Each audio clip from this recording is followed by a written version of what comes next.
लोगों के प्रेम के कारण कितनी दूर से संत मूर्ति संत भगवान हम सब के बीच में आए हैं। तहे दिल से उन सब का आभार है। जिला धमतरी छत्तीसगढ़ राज्य, वहाँ से आए हैं संत श्री सोदकर साहेब जी। वो भी अपने विचारों से 10 मिनट संगत को लाभान्वित करें।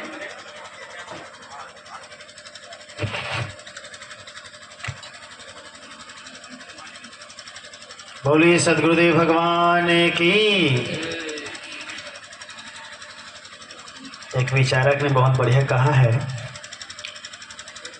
कि शीशा भी टूटकर कभी झूठ नहीं बोलते,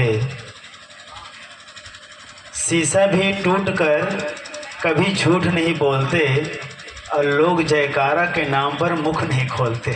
तो थोड़ा जयकारा अच्छे से लगा दिया जाए। बोलो सद्गुरुदेव भगवान की। बहुत बढ़िया। अब लगा कि हाँ श्रोता लोग हैं।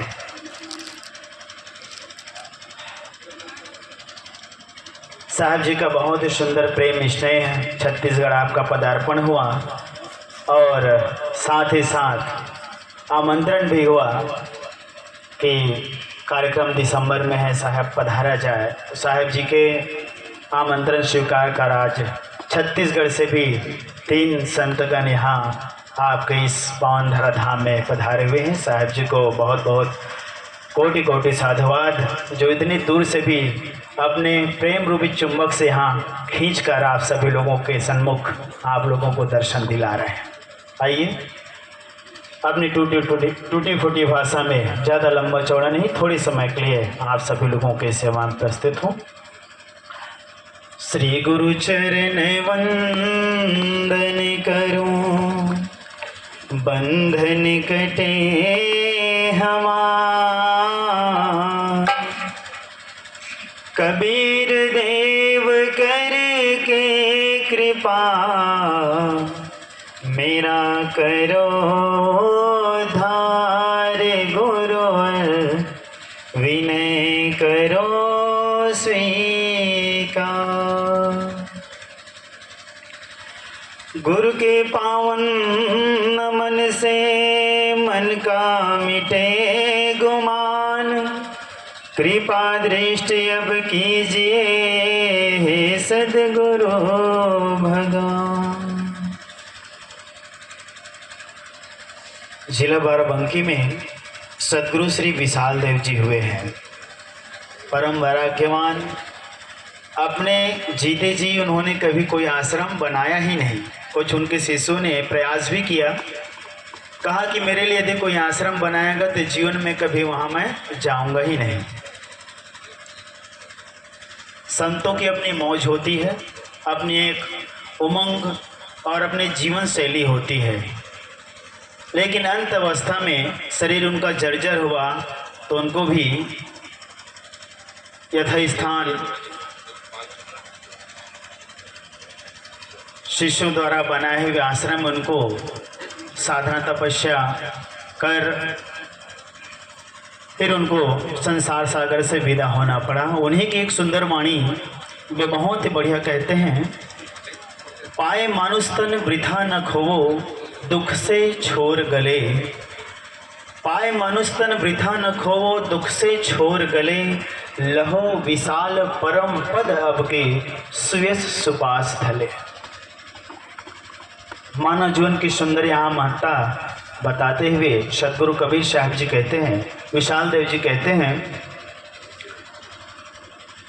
कि मनुष्य जीवन को पा करके ऐसे ही व्यर्थ में न गंवाइए।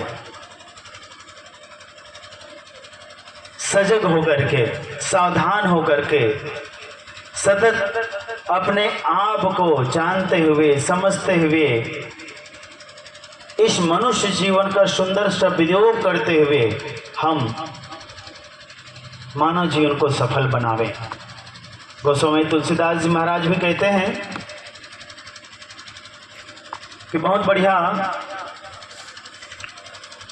यह जो जीवन हमको मिला है, बहुत ही सैकड़ों या कई जन्मों तक तपस्या करने के पश्चात फिर यह मनुष्य का जीवन हमको प्राप्त होता है। बड़े भाग्य मानुष तन पावा, सुर दुर्लभ सद ग्रंथ न गावा। सदगुरु कबीर साहब जी भी कहते हैं कि मानुष जन्म दुर्लभ है, मिले न दूजी बार, पक्का फल जो गिर पड़ा, बहुरी न लागे डार। सभी महान पुरुषों ने मानव जीवन की बहुत महत्ता बताई है, खूब महिमा गाई हुई है। काश यह नर्तन को पाकर, यह मनुष्य जीवन को पाकर यदि वह कार्य कर लिया जाए कि हमेशा हमेशा के लिए जो यह जन्म मरण का भावचक्र हम बांधे हुए हैं, इनसे हमेशा हमेशा के लिए हम मुक्त हो जाएं, ऐसे बंधुओं हमें यत्न करने की आवश्यकता है। और ऐसा ही यत्न सुझाने के लिए, मार्ग प्रशस्त करने के लिए, सुंदर अपने संदेशों से आप सभी लोगों को एक दिशा देने के लिए इतनी दूर दूर से संत गुरुजनों का पदार्पण परम श्रद्धेय संत श्री अमल साहेब जी के सुंदर प्रयास से बंधो हुआ है। पाए मनुष्य तन वृथा न खोवो, दुख से छोड़ गले। हे मनुष्य, यह सौभाग्य से तुमको मनुष्य का जीवन मिला हुआ है। जो हम दुखी हैं, परेशान हैं, उलझन में हैं, इन सभी उलझनों परेशानियों से हमेशा हमेशा के लिए मुक्त होना चाहते हो तो लहो विशाल परम पद अब की। परम पद पाने के लिए यानी मोक्ष प्राप्ति करने के लिए यह सुंदर एक साधन है। गोस्वामी तुलसीदास महाराज कहते हैं कि साधन धाम मोक्ष कर द्वारा, पाए न जहि पर लोक सवारा। यहाँ से हमें यदि गाजियाबाद जाना है, मोटरसाइकिल से, कार से, बस से इत्यादि साधनों से हम जाते हैं। उसी तरह से मोक्ष प्राप्ति के लिए यदि कोई साधन हमें प्राप्त हुआ है तो यह मनुष्य जीवन एक सुंदर साधन है। और इस मनुष्य जीवन को पा करके यदि गफलत में पड़ गए, मोह माया में जकड़ गए, बुराइयों में, दुराचरणों में कहीं फंस गए तो बंधुओं फिर और कहीं हमारा ठौर ठिकाना नहीं। और कोई देहधारी, कोई आप सभी जानते हैं, पशु पक्षी क्रीम कीट ये सभी कल्याण के साधन नहीं हैं। कल्याण का साधन केवल यह मनुष्य जीवन ही है। इसलिए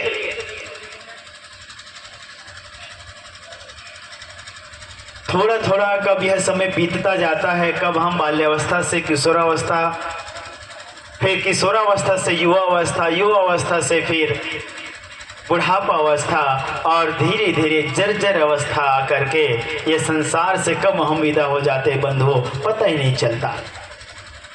सदगुरु क्षमा साहब जी हुए हैं, जिला लखीमपुर खीरी, बहुत ही सुंदर उनकी साधना तपस्वी है। वे बहुत ही बढ़िया बात कहते हैं कि सवेरा हुआ तेल घी सा गलाना, दोपहरी हुई बाल बच्चे खिलाना, हुई शाम आलस से निद्रा सताती, अरे हाय यूं ही चली आयु जाती, अरे हाय यूं ही चली आयु जाती।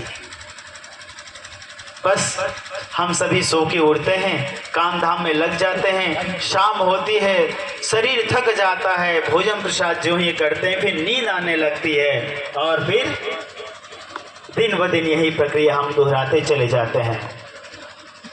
किसी ने बहुत बढ़िया कहा विचारक ने, क्या कहे अहबाब क्या कारे नुमाया कर गए, क्या कहे अहबाब क्या कारे नुमाया कर गए, बीए किया नौकर हुए पेंशन मिली और मर गए। क्या करे अहबाब क्या कारे नुमाया कर गए।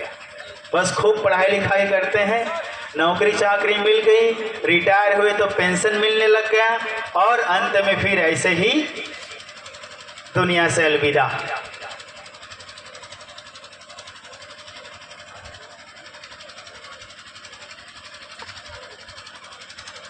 अहबाब, बहुत ही बढ़िया बात। एक और दूसरी स्मृति हो रहा है, उसका लास्ट पद याद है कि भोंदू कुछ जाने नहीं को हमको संसार, ये उसका लास्ट पद है। पहले वाला थोड़ा भूल रहा है। खाया पिया खाया पिया खाए के सोया पाँव पसार, अब भोंदू कुछ जाने नहीं को हमको संसार। बस जम के मेहनत कर रहे हैं, भोजन प्रसाद डट के खा रहे हैं और अंत में फिर नाक बजा बजा के सो रहे हैं।